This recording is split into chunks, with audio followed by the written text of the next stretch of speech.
പറയുന്നുണ്ടോ? അവിടെ കേട്ടത് ഇവിടെ പറയുന്ന ശീലമൊന്നും പവിഴത്തിനില്ല. മാഡത്തിന് അറിഞ്ഞേ പറ്റുമെങ്കിൽ ഞാൻ പറയാം. ആ, ഒടുവിൽ ഞാൻ കുറ്റക്കാരിയാവരുത്. പറയട്ടെ. ആ സ്ത്രീ എന്റെ റൂമിലേക്ക് വന്നു പോരുതെന്ന് പറയാൻ പറഞ്ഞു.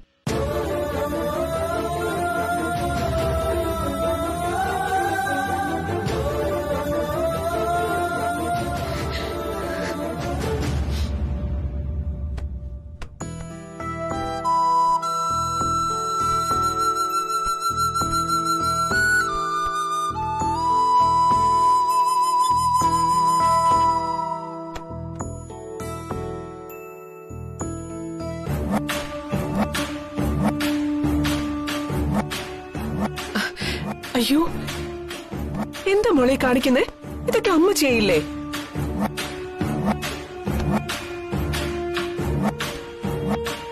ലക്ഷ്മിയമ്മ ഡെലിവറി വരെ എന്റെ കൂടെ കാണോ? ഇല്ലെന്ന് എനിക്കറിയാം. അങ്ങനെ ഒരു വിചാരേ മോൾക്ക് വേണ്ട. പ്രസവം കഴിഞ്ഞേ കുഞ്ഞുമായിട്ട് ഇവിടെ വരും. നൂലുകെട്ട് ചടങ്ങ് കഴിഞ്ഞാലുടൻ ഞാൻ എന്റെ മോളെയും കുഞ്ഞിനെയും കൊണ്ട് അങ്ങ് പോവില്ലേ. പിന്നെ ഇങ്ങോട്ടെ അയക്കാനും പോകുന്നില്ല. ഇപ്പൊ വന്നത് തന്നെ നമുക്കൊരു ലക്ഷ്യം ഉണ്ടായിട്ടല്ലേ.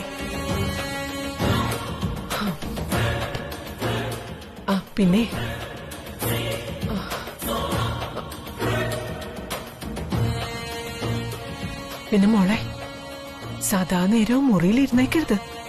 സംഗീതം മനസമാധാനത്തോടെ കഴിയാൻ പാടില്ല. മോള് വന്നപ്പോ മുതലേ അവള് ഭയങ്കര ഹാപ്പിയാ.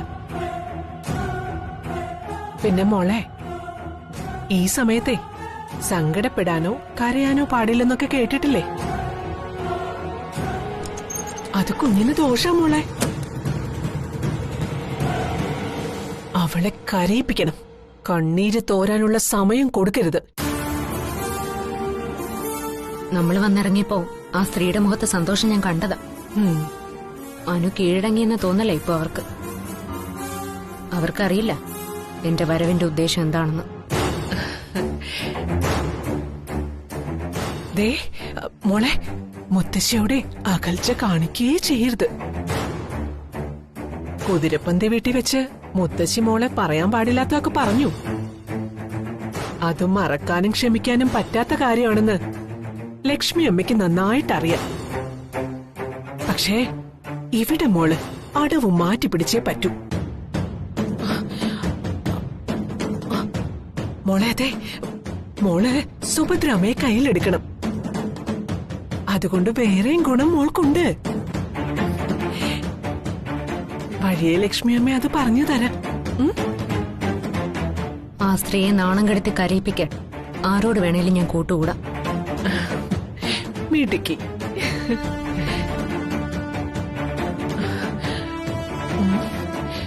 അതെ, അങ്ങനെ ബുദ്ധി ഉപയോഗിച്ച് വേണം കരുക്കൾ വെക്കാൻ. എവിടെ എപ്പോ എന്തു വേണോന്ന് ഈ ലക്ഷ്മിയമ്മ പറഞ്ഞു തരും. പിന്നെ മോളെ, സംഗീതയുടെ ഇപ്പോഴത്തെ പിടിവള്ളി ആരാ? അത് നന്ദൻ തന്നെയാ.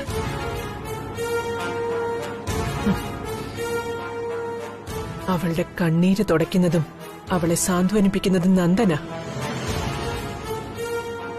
ആ കുഞ്ഞിനെ പ്രസവിക്കാനുള്ള ധൈര്യം തന്നെ നന്ദനല്ലേ അവൾക്ക് കൊടുത്തത്? അച്ഛ പറഞ്ഞെങ്കിൽ അവരതിനെ വേണ്ടെന്ന് വെച്ചേനെ. പക്ഷെ അച്ഛ അവർക്കൊപ്പം നിന്നു. അച്ഛയെ ഞാൻ വെറുത്തത് അതുകൊണ്ടാ. കുഞ്ഞിനെ വേണ്ടെന്ന് വെക്കാന്നൊക്കെ സംഗീത പറഞ്ഞത് നാടകമോ മോളെ? അതെ, പ്രസവിക്കണമെന്നേ അവള് നന്ദനോട് വാശി പിടിക്കുകയും അത് നന്ദന്റെ തലയിൽ കെട്ടിവെക്കുകയും ചെയ്തതാ. ബുദ്ധിയുള്ള ആർക്കും അത് മനസ്സിലാവും. ഈ പ്രായത്തിലെ ഒരച്ഛനാവാൻ ഒരു പുരുഷനും ആഗ്രഹിക്കില്ല. പോരാത്തേന് മകൾക്കൂടി വിശേഷമുള്ളപ്പോ പുറത്തിറങ്ങി നടക്കേണ്ടത്.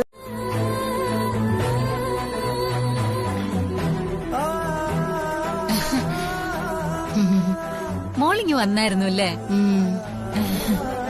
അല്ല, എന്റെ ഒരു സംശയം ചോദിച്ചതാ. കൊതിക്ക് പ്രായഭേദമൊക്കെ ഉണ്ട്. കുട്ടിക്കാലത്ത് കഴിക്കാൻ കൊതിച്ചത് മുതിർന്നിട്ട് നമ്മൾ വാങ്ങി കഴിക്കാറുണ്ടോ ചേച്ചി? ഏയ് അതില്ല. എനിക്കേ ശർക്കര മിഠായി ഭയങ്കര ഇഷ്ടായിരുന്നു. ഈ പ്രായത്തിൽ കടയിൽ ചെന്ന് ഒരു ശർക്കര മിഠായി എന്ന് പറയാൻ പറ്റുമോ? ഗർഭമുണ്ടായ ചേച്ചിക്കും അതൊക്കെ തോന്നും. നാണോ മാനോന്നും അപ്പ നോക്കില്ല. കടയിൽ ചെന്ന് ചേച്ചി കൈ നീട്ടും. അതാ ഗർഭത്തിന്റെ കളികൾ. കളിയാക്കല്ലേ അനുക്കുട്ടി? അതല്ലേ എന്റെ പേര് പറഞ്ഞ് എന്റെ ഇരട്ടി പ്രായമുള്ള ഗർഭക്കാർ കൊതി തീർക്കുന്നത്. അല്ല, ചേച്ചി ഒരുപാട് വീടുകളിൽ ജോലിക്ക് നിന്നിട്ടില്ലേ? ചില വീടുകളില് ചേച്ചിക്കോ അനിയത്തിക്കോ നാത്തൂനോ ഒക്കെ 2 ഗർഭങ്ങളൊക്കെ ഉണ്ടാവാം. പക്ഷേ ഇതുപോലെ 2 വെറൈറ്റി ഗർഭങ്ങൾ കണ്ടതായി ഓർക്കുന്നുണ്ടോ?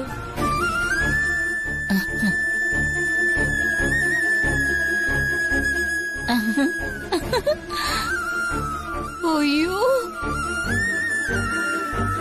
അയ്യോ, സത്യമായിട്ട് ഞാൻ കണ്ടിട്ടില്ല മോളെ. അമ്മയും മോളും. അയ്യോ. എന്നാ ഈ വീട്ടിലെ വിശേഷങ്ങൾ ഇതൊക്കെയാ. കാണാൻ നല്ല രസമുണ്ട് അല്ലേ ചേച്ചി? അമ്മയുടെയും മോളുടെയും ഗർഭ പരേഡ്. അയ്യോ,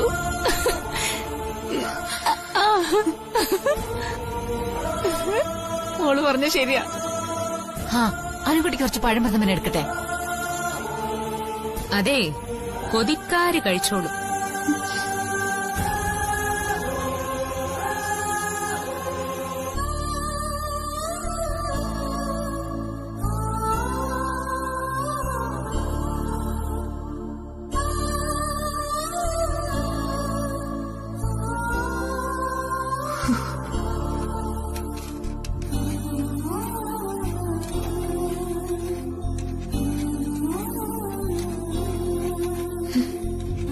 നീ ഒരു ബൗളെടുത്ത് കുറച്ച് പ്രഥമൻ എടുത്തേ.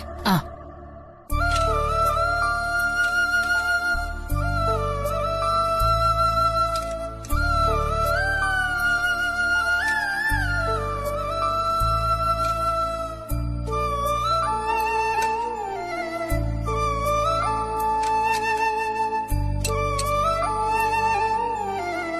കൈപൊള്ളല്ലേ കൈപൊള്ളല്ലേ.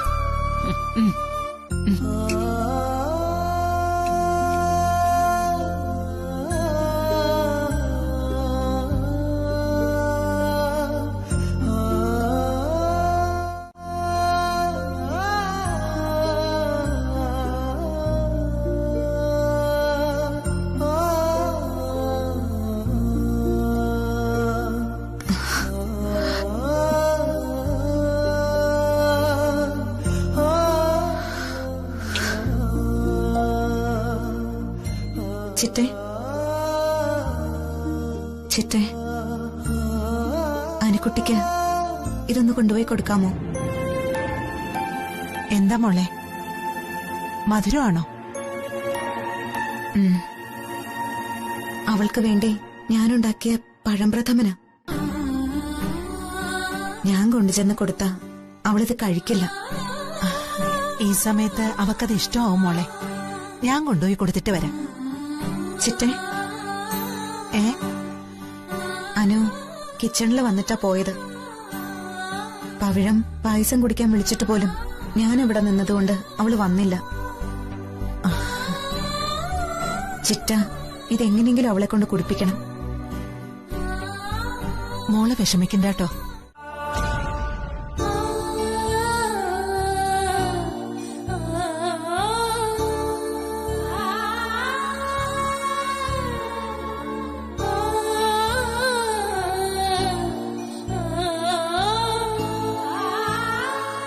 അമ്മയുടെ തീരുമാനം നന്നായി അല്ലേ നന്ദേട്ടാ? അനുക്കുട്ടി ഇവിടെ വരുന്നതിന് മുമ്പേ ഞാൻ അങ്ങനെ ഒരു തീരുമാനം എടുത്തിരുന്നത്. അത് തന്നോട് പറഞ്ഞില്ല എന്നുള്ളൂ. അനുക്കുട്ടിയുടെ ചടങ്ങ് കഴിഞ്ഞിട്ട് തന്റേത്. ആ ചടങ്ങ് നടക്കാതെ പോയപ്പോ മനസ്സിൽ വേദനയോടെ ഞാനത് മറക്കാൻ ശ്രമിച്ചത്.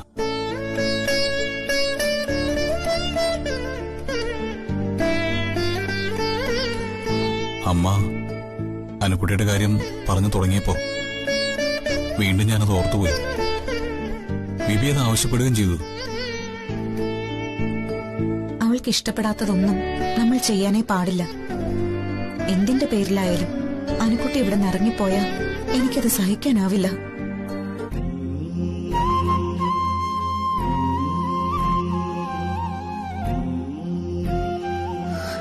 നമ്മുടെ സങ്കടവും നമ്മുടെ സന്തോഷവും ഒക്കെ നമ്മുടെ മോള. ദൈവനിശ്ചയം പോലെ ഒരു കുഞ്ഞിന്റെ വയറ്റിൽ വന്ന് പിറന്നെങ്കിലും എനിക്ക് വലുത് എന്റെ അനുക്കുട്ടിയാ. അവിടെ വെച്ച് താൻ കണ്ടതല്ലേ, അവൾക്ക് എന്നോട് മിണ്ടാൻ മടിയൊന്നുമില്ല. എനിക്കത് കണ്ട അത്ഭുതമാണ് തോന്നിയത്.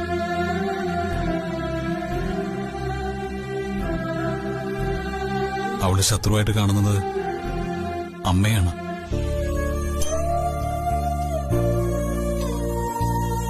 അതിന് കാരണം എന്നോടുള്ള അവളുടെ സെൽഫിഷ്നെസ്സും പൊസസീവ്നെസ്സും ഒക്കെ തന്നെയാ. അതൊരു വെറുപ്പായി ഞാനിപ്പോ കാണുന്നില്ല. കുത്തി നോവിക്കുമ്പോഴും അവളുടെ ഉള്ളിൽ എന്നോട് സ്നേഹമുണ്ട്. അത് ഞാനിന്ന് തിരിച്ചറിഞ്ഞതാ.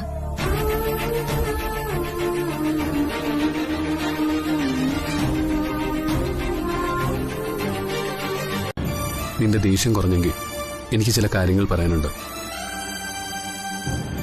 വീണ്ടും ഒരു ചടങ്ങും കുത്തിപ്പൊക്കിക്കൊണ്ട് വന്നിരിക്കുന്നു. അത് പറയാനാണെങ്കിൽ എനിക്ക് കേൾക്കണ്ട. അമ്മയാണെന്ന പരിഗണന വേണ്ട. അവരൊരു ഗർഭിണിയാണെന്ന ചിന്ത പോലും നിന്റെ മനസ്സിലുണ്ടാവാത്തതെന്താ? ലേബർ റൂമിലേക്ക് കടക്കുമ്പോഴേ നീ അതറിയൂ. വിപിൻ ചേട്ടൻ അറിഞ്ഞു വെച്ച് ആ സ്ത്രീയെ വിളിച്ച് കൂടിയിരുത്തിയിട്ടും ഞാൻ പ്രതികരിക്കാതിരുന്നതേ വിപിൻ ചേട്ടന് ഞാനൊരു വില തരുന്നോണ്ടാ. അതും പോരാഞ്ഞ് എന്റെ അവരുടെയും ചടങ്ങ് ഒന്നിച്ച് നടത്തണമെന്ന്. നിങ്ങൾക്കൊന്നും ഇതൊരു അപമാനമായിട്ട് തോന്നില്ല? അമ്മയും മകളും ഒന്നിച്ച് പ്രസവിച്ചാൽ എന്താന്നല്ലേ ചോദിക്കുന്നത്? എന്റെ സ്ഥാനത്ത് നിങ്ങൾ വരണം. അപ്പോഴേ അതിന്റെ അവസ്ഥ അറിയൂ. അതിന് ലേബർ റൂമിൽ പോയേണ്ട കാര്യമില്ല.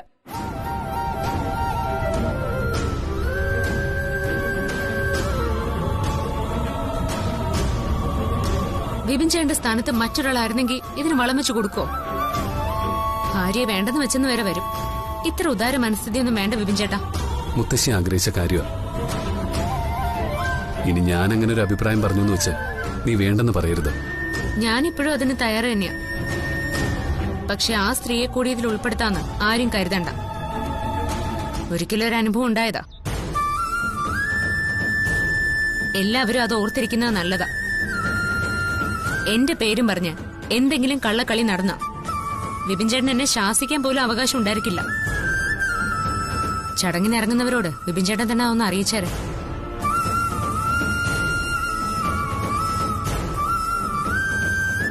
സംഗീത അമ്മ ഒന്നിനുമില്ലെന്ന് പറഞ്ഞല്ലാനോ?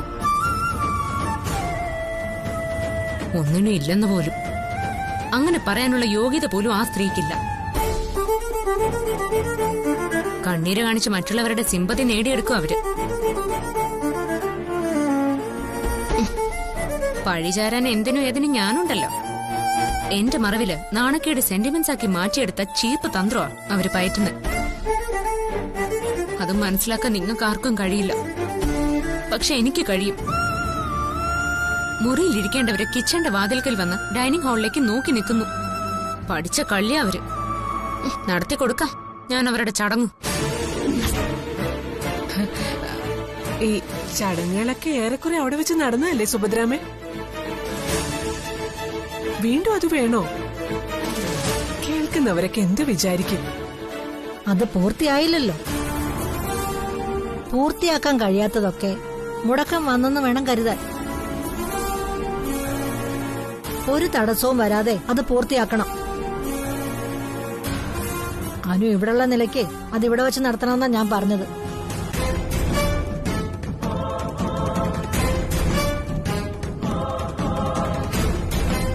കുതിരപ്പന്തിക്കാർക്ക് ഇതൊരു കുറച്ചിലായി കരുതണ്ട. പൂർത്തിയായില്ലെങ്കിലും അവിടെ ഒരു ചടങ്ങായി നടന്നല്ലോ. അയ്യോ, ഞങ്ങൾക്ക് എന്ത് കുറച്ചില്? ഞാൻ മാഷിനോട് പറയാം. ഗോവിന്ദ മാഷ് ഒരിക്കലും എതിര് പറയില്ല. കാര്യങ്ങളെക്കുറിച്ച് അദ്ദേഹത്തിന് നല്ല ബോധ്യമുണ്ട്.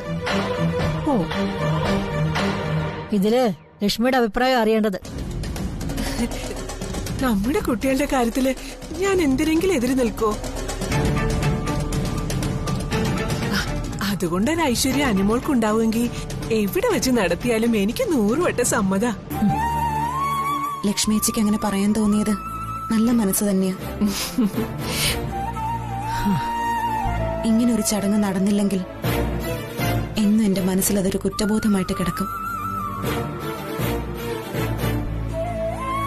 ഞാൻ കാരണം അവൾക്ക് അർഹതപ്പെട്ടതൊന്നും കിട്ടാതെ പോവരുത്. ഓ, ചടങ്ങ് കഴിയുന്നത് വരെ ഞാൻ റൂമിൽ നിന്ന് പുറത്തിറങ്ങില്ല. ചേച്ചി അത് അനുവിനോടൊന്ന് പറയണം.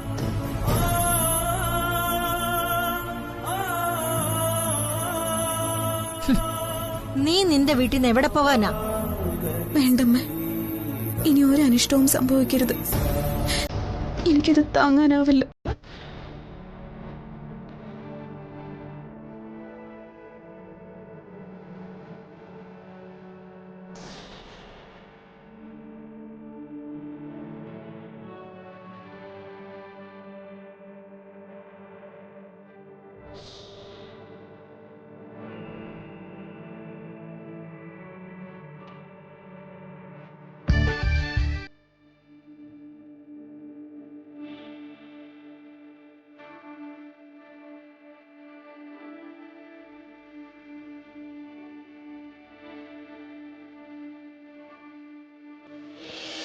നൊമ്പരം പോലെ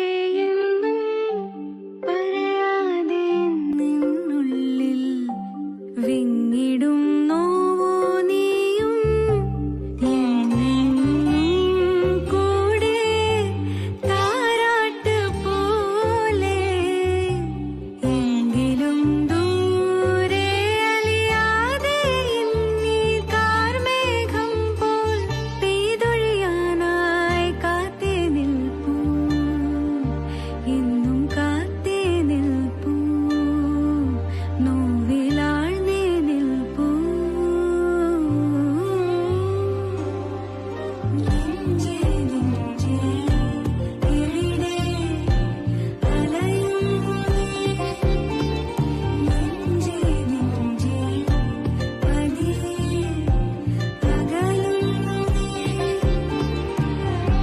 സഗ സഗ സാരേ രേ സഗ സഗ സാരേ ഗ സഗ സഗ സാരേ മാ ഗ രേ മാ ഗ സഗ സഗ സാരേ രേ സഗ സഗ സാരേ ഗ സഗ സഗ സാരേ മാ ഗ രേ മാ ഗ സഗ സഗ സാരേ രേ സഗ സഗ സാരേ ഗ മാ ഗ രേ സാ നീ സാ നീ നീ സാ നീ സാ പ നീ സാ നീ സാ നീ നീ സാ നീ സാ പ നീ സാ സാ നീ സാ രേ രേ സാ രേ ഗ രേ സാ.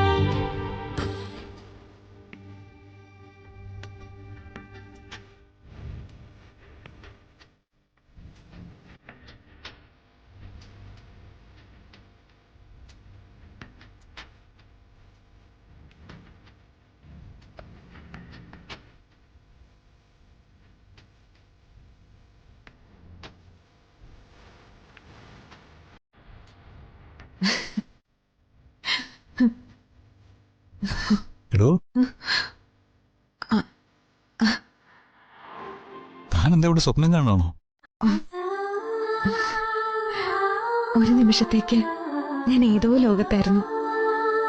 ഞാനും എന്റെ മോളും നന്ദേട്ടനും വിപിയും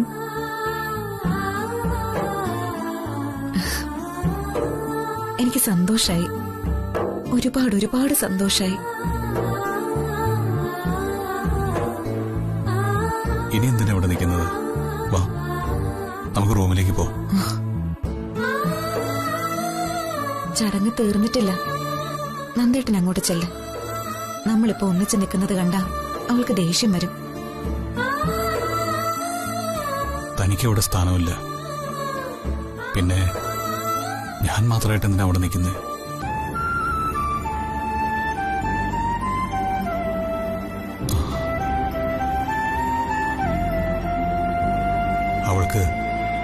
അച്ഛന്റെ അമ്മയുടെ സാമീപ്യം വേണ്ട.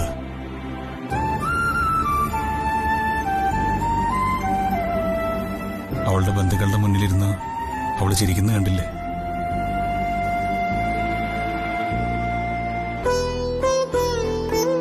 താൻ വാ, നമുക്ക് റൂമിലേക്ക് പോവാം. നമ്മുടെ മുറിയിൽ നമ്മുടേതായ ലോകത്ത് കുറച്ചു നേരം ഇരിക്കുമ്പോ മനസ്സിനൊരാശ്വാസം കിട്ടും. താൻ വാ, നമുക്കിനി ഇവിടെ നിൽക്കണ്ട, മുറിയിലേക്ക് പോവാം.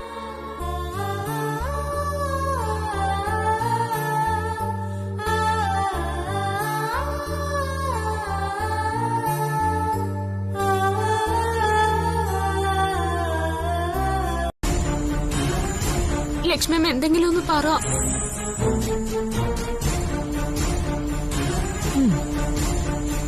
മോളിവിടെ വന്നത് എന്തിനാണെന്ന് മറന്നോ? ഒഴിഞ്ഞു കൊടുത്തിട്ട് സംഗീതയ്ക്ക് മനസ്സമാധാനവും സന്തോഷവും കൊടുക്കാൻ പാടില്ല മോളെ. ഇന്ന് സംഭവിച്ചതിന്, സത്യത്തിൽ ഇപ്പൊ സംഭവിച്ചതിന് മോള് സന്തോഷിക്കല്ലേ വേണ്ടത്? എല്ലാവർക്കും മുമ്പിൽ നാണം കെട്ടത് ആരാ? സംഗീതയും നന്ദനും അല്ലേ? മനസ്സുകൊണ്ടിപ്പോ സന്തോഷിക്കല്ലേ മോളെ വേണ്ടത്? പിന്നെ വിപിൻ നിന്റെ ഭർത്താവാ. അവൻ എന്തെങ്കിലുമൊക്കെ പറഞ്ഞൂന്ന് വെച്ച് മോളെന്തിനാ സങ്കടപ്പെടുന്നേ? അമ്മ പറഞ്ഞതാ അനുക്കുട്ടി ശരി. അനുക്കുട്ടി എടുത്തു ചാടി കുതിരപ്പന്തയിൽ വന്നാലേ വിപി ഇവിടെ കയറി താമസിച്ചെന്നും വരും. ആ, ആണുങ്ങളെ വാശി പഠിപ്പിക്കരുത്. അവരെ നമ്മളൊരു പ്രത്യേക രീതിയിൽ വേണം ഹാൻഡിൽ ചെയ്യാൻ. തൽക്കാലം അനുക്കുട്ടി വിപിയെ അനുസരിക്കും പോലെ ഭാവിക്ക്. അത്ര മതി അവന്.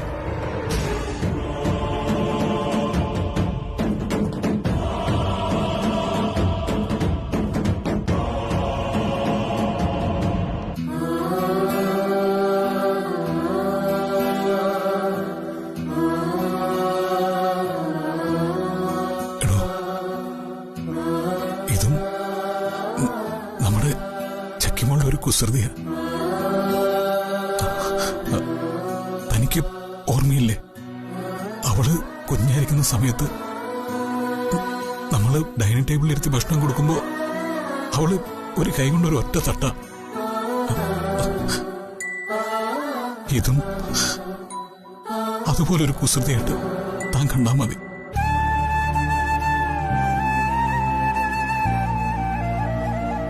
നന്ദേട്ടൻ എന്നെ സമാധാനിപ്പിക്കാനാണോ അതോ സ്വയം സമാധാനിക്കാനാണോ അവൾ എന്നെ അംഗീകരിക്കുന്നത്? അവളിന്ന് ആ കൊച്ചുകുട്ടിയൊന്നും അല്ല നന്ദേട്ട. ഒരു ഭാര്യയാണ്, ഒരു കുഞ്ഞിന്റെ അമ്മയാകാൻ പോകുന്നവളാ. അവളെ കൊണ്ടിത് ചെയ്യിപ്പിച്ചത് നമ്മള് തന്നെയാ. ഒരു വാക്ക് നന്ദേട്ടൻ എന്നോട് പറഞ്ഞിരുന്നെങ്കിൽ ഞാൻ സമ്മതിക്കില്ലായിരുന്നു.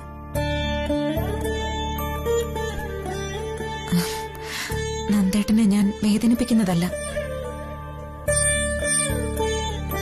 ഇനി നമുക്കായിട്ട് ഒരു സന്തോഷവും വേണ്ട.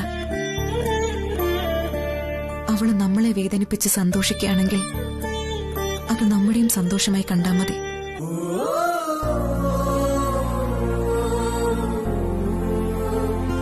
ഇവിടുന്ന് ഇറങ്ങിപ്പോവുന്ന എന്റെ പേടി. അനുവിനെ വിപിൻ കൊണ്ടുപോകുന്ന എനിക്ക് തോന്നുന്നില്ല.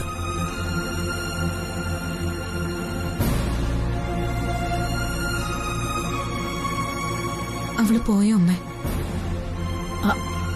അവള് കുറെ തുള്ളിയതാ. വിപിൻ അവളുടെ നാവ് അടക്കി കളഞ്ഞു. ലക്ഷ്മി മുറിയെ കൊണ്ടുപോയി അടവെച്ചിരിക്കുക. അവളെ വഷളാക്കുന്ന ലക്ഷ്മിയാ. അനുക്കുട്ടിക്കിപ്പോ ആരുടെയെങ്കിലും ആശ്രയം വേണം. ലക്ഷ്മിയച്ചോട് അമ്മ ഒന്നും പറയാൻ നിൽക്കണ്ട. അവൾ ഇവിടുന്ന് പോകാതിരുന്നാ മാത്രം മതി. നന്ദ, മോൻ അങ്ങോട്ട് ചെല്ല്. അവര് ഭക്ഷണം കഴിച്ചിട്ടേ പോവൂ.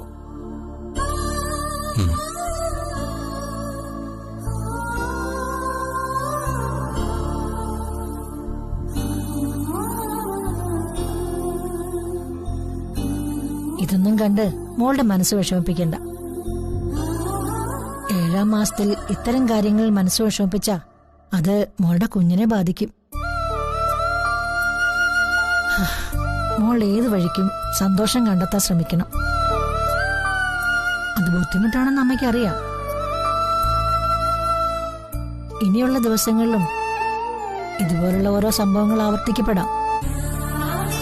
പക്ഷേ എന്റെ മോളുടെ കണ്ണ് മാത്രമേ അവിടെ ഉണ്ടാവാൻ പാടുള്ളൂ, മനസ്സുണ്ടാവരുത്. അവൾക്കുള്ള സ്വത്തിനല്ലേ വൈകാൻ നേരം ഒരു അവകാശം കൂടി വരുന്നേ. കേട്ടപ്പോ എനിക്കും അത് ശരിയായിട്ട് തോന്നി. ഇത് അനു പറഞ്ഞതാണോ അതോ ലക്ഷ്മിയുടെ ഉത്കണ്ഠയാണോ?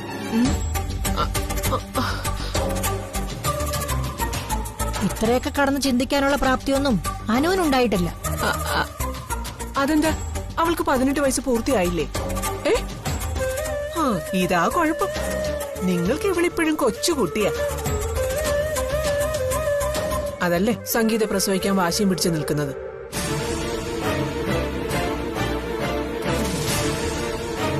ഞാൻ തന്നെയാ ലക്ഷ്മിയമ്മയോട് ഇത് പറഞ്ഞത്.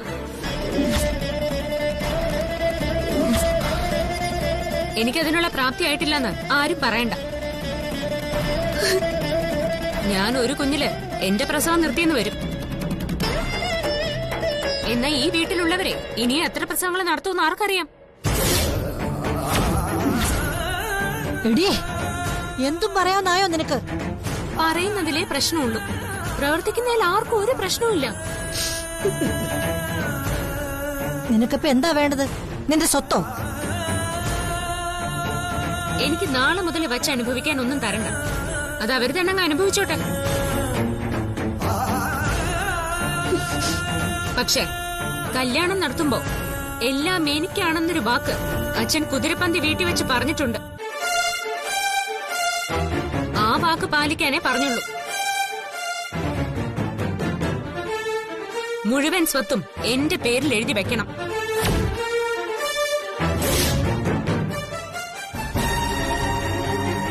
ഇല്ലെങ്കിലോ നീ പ്രസവിക്കില്ലേ? ഇനി കൊച്ചേ, നിനക്കൊന്നും തരില്ലെന്ന് ഞങ്ങള് പറഞ്ഞാലേ നിന്നെ ചുമന്നുകൊണ്ട് നടക്കുന്നവള് നിന്നെ താഴെ ഇടും. അതിന് ഈ കല്യാണം നടത്തിയത് സുഭദ്രാമയൊന്നും അല്ലല്ലോ. ഇങ്ങനൊരു മുത്തശ്ശി ഞങ്ങൾ ആരും കണ്ടിട്ടില്ലേ. വേണ്ട, ഇനി ആരും ഒന്നും പറയണ്ട. അവൾക്കുള്ളത് തന്നെയാ ഈ കാണുന്നതെല്ലാം. നന്ദേട്ടനൊന്ന് വന്നോട്ടെ, അവള് പറഞ്ഞതുപോലെ അങ്ങ് ചെയ്തോളാം. അവൾ അങ്ങനെയൊന്നും പറഞ്ഞുപോയി. അതിനിങ്ങനെ പറഞ്ഞു വഷളാക്കാണോ വേണ്ടത്? ലക്ഷ്മിയുടെ ഉപദേശത്തിന് നന്ദി. ഓ,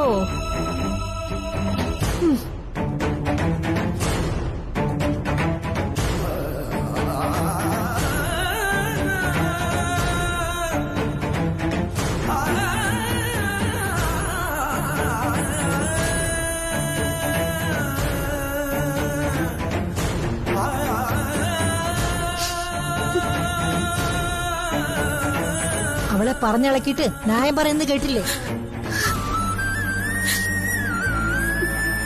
നമുക്കതറിയില്ലല്ലോ അമ്മ. അവര് പറയുന്നതിലും കാര്യമുണ്ട്. പിറക്കാൻ പോകുന്ന എന്റെ കുഞ്ഞിന് ഒന്നും വേണ്ട. പണിയെടുത്ത് ഞങ്ങൾ തന്നെ അതിനെ വളർത്തിക്കോളാം. അവൾക്ക് അവകാശപ്പെട്ടത് കൊടുക്കുക തന്നെ ചെയ്യും.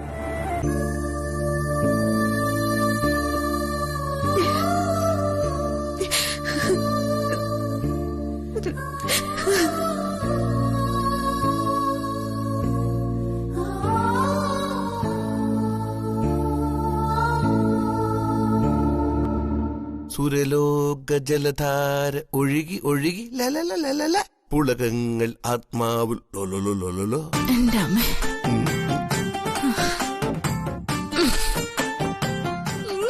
അയ്യോ, എന്തുടി?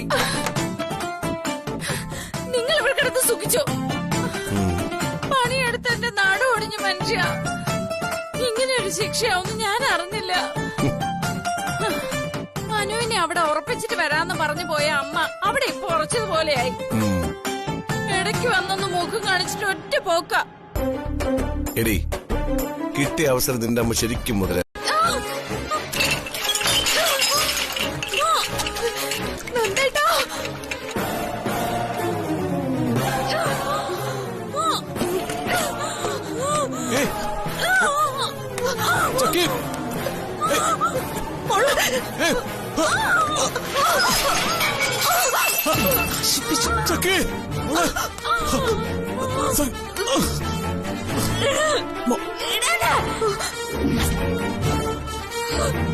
തൊട്ടുപോരുത്.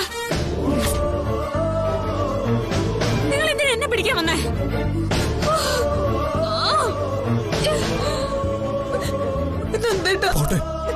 പറ്റിയോ?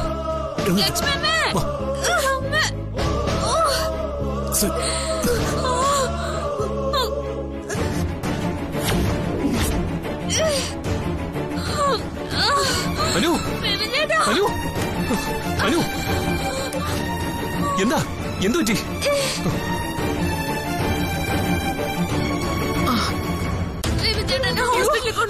അനു, എന്താ പറ്റിയേ? ചേട്ടനെ ഹോസ്പിറ്റലിൽ കൊണ്ടുപോവോ? അയ്യോ മോളെ, അയ്യോ എന്റെ ദൈവമേ, എന്താ പറ്റിയേ? എന്നെ തള്ളിയിടാൻ ഇവര് ഇവിടെ എണ്ണ ഒഴിച്ചിട്ടിരുന്നു. അയ്യോ അയ്യോ മനഃപൂർവ്വം ചെയ്തതമ്മ. ഇവിടെ അത്ര എണ്ണ കിടക്കില്ല അനു, നിനക്ക് നോക്കി വന്നൂടായിരുന്നോ? എന്നെ തള്ളിയിടാൻ വേണ്ടി ഇവിടെ മനഃപൂർവ്വം ആരോ കൊണ്ട് ഒഴിച്ചിട്ടതാ. ആരാന്ന് എനിക്കറിയാം, അത് ഇവര് ചെയ്തതാ. അനുമോളെ, എന്നെ വെറുതെ നോക്കിയതാ മനഃപൂർവ്വം. ഞാൻ വീഴാൻ തുടങ്ങിയപ്പോ ഓടി വന്ന് പിടിച്ചത് കണ്ടില്ലേ? അതുവരെ ഇവരെണ്ണ ഒഴിച്ചിട്ട് ഒളിച്ചു നിൽക്കുമായിരുന്നു. ഞാൻ ബാലൻസ് ചെയ്ത് നിന്നേനെ. അതിനു മുമ്പ് ഇവരെന്നെ കയറി പിടിച്ച് നാടകം കളിച്ചതാ. അല്ലെങ്കിൽ ഞാൻ വീടില്ലായിരുന്നു. എനിക്ക് വയ്യ. അനു, അനു നീ എന്തൊക്കെയാ അനു പറയുന്നേ? അയ്യോ അയ്യോ വിപിൻ ചേട്ടാ, ഇവര് മനഃപൂർവ്വം ചെയ്തതാ. വിപിൻ ചേട്ടാ, നമ്മുടെ കുഞ്ഞിനെ കൊല്ലാൻ വേണ്ടി ഇവര് മനഃപൂർവ്വം ചെയ്തതാ. അവനെ വിളിച്ചിട്ടല്ലേ നീ വന്നത്? ആ സമയം ലക്ഷ്മി എവിടെങ്ങാനും കണ്ടിരുന്നോ? ഇല്ല, ലക്ഷ്മിയമ്മ ഉച്ചമയക്കത്തിന് റൂമിലേക്ക് പോകുന്നത് കണ്ടിട്ടാ ഞാൻ എന്റെ റൂമിലേക്ക് പോയത്. അന്നേരം ഇവിടെ ആരും ഉണ്ടായിരുന്നില്ലല്ലോ. അവനെ വിളിച്ചാൽ സാധാരണ ആദ്യം ഓടി വരുന്നത് ലക്ഷ്മിയാ. എന്നിട്ട് ഒടുവിലല്ലേ ലക്ഷ്മി വന്നത്? അയ്യോ, മരുമോളെ പൊന്നുപോലെ കൊണ്ട് നടക്കുന്നവരാ ലക്ഷ്മിയമ്മ. മോനും കൂടി ഉള്ളപ്പോ ലക്ഷ്മിയമ്മ അത് ചെയ്യൂ? ഓ, എനിക്ക് ഭ്രാന്ത് പിടിക്കുക. പിന്നെ ആരാ അത് ചെയ്തത്? അനുക്കുട്ടി അമ്മയാ സംശയിക്കുന്നത്. മഹാപാപം പറയരുത്. മോളെ എന്ന ചിന്തയിൽ ആ പാവം ജീവിക്കുന്നത്. അവൾ ഓടി വന്ന് പിടിച്ചില്ലായിരുന്നെ കാണായിരുന്നു. കുഞ്ഞിന്റെ തലഭാഗം ഇടിച്ചാ സംഗീത വീണത്. 8ാം മാസത്തിൽ എന്റെ ആദ്യത്തെ കുഞ്ഞിനെ നഷ്ടപ്പെട്ടത് ഇങ്ങനൊരു വീഴ്ച വീണ. പേടിപ്പിക്കാ സാവിത്രി. വെന്തുനീറി ഇരിക്കുമ്പോഴാ ഓരോന്നും പറയുന്നത്. ഞാൻ എന്റെ ഉത്കണ്ഠ കൊണ്ട് പറഞ്ഞു പോയതാ സുഭദ്രാമേ. എനിക്കും ഇല്ലേ ദണ്ണ. അനുമോളെയും കൊണ്ട് നിന്ന നിൽപ്പിലുള്ള വീഴ്ചയല്ലേ ഉണ്ടായത്? ഒരു സമാധാനം ഇല്ലല്ലോ ദൈവമേ. കൂടെ പോകാന്ന് വെച്ചപ്പോ നന്ദ സമ്മതിച്ചതുമില്ല. എന്റെ കുഞ്ഞിനൊരു ആപത്തും വരുത്തരുത് ദൈവമേ. 7 മാസം വരെ മറ്റുള്ളവരുടെ പരിഹാസം സഹിച്ച അവൾ ആ കുഞ്ഞിനെ കൊണ്ട് നടന്നത്. അതില്ലാതായി പോവാൻ ആഗ്രഹിച്ചവരും ഉണ്ട്. ഇനിയിപ്പോ മാഡത്തെ വീഴ്ത്താൻ അനുക്കുട്ടി ചെയ്തതായിരിക്കോ? എന്നിട്ട് അറിയാതെ അനുക്കുട്ടി തന്നെ അതിൽ ചവിട്ടിയതായിക്കൂടെ? എന്നെ വീണത് എവിടെയാണെന്ന് അറിയാനും പറ്റില്ലല്ലോ. ഒന്ന് പോന്നുണ്ടോ മുന്നിൽ നിന്ന്? ഞാൻ പോയേക്കാം.